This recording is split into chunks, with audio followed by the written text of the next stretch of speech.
বিসমিল্লাহির রহমানির রহিম। এই দেখেন তোর গিরিশ ফ্ল্যাগ ঠান্ডারের পশ্চিম সাইডে এই যে শুরু হয়ে গেল। আবার বান কোন পর্যন্ত নিয়ে ঠেকায় তার কুল পাইতেছি না। এই দেখেন কীরকম চাপ পড়তেছে। ফ্ল্যাগ ঠান্ডারের পশ্চিম সাইডেই এই ঘটনা।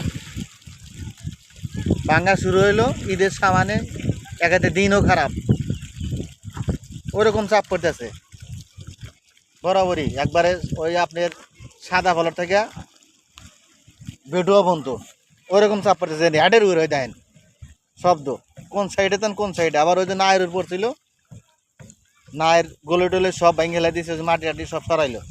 এরকম তো পরিস্থিতি। অবশ্যই ফলো করে যাবেন, শেয়ার করে পাশে থাকবেন, অন্য অন্য লোকে দেখার জন্য সুযোগ করে দিবেন, অনুরোধ রইল। আমরা খুব কষ্টে আছি, সবাই দোয়া করবেন নদী যেন না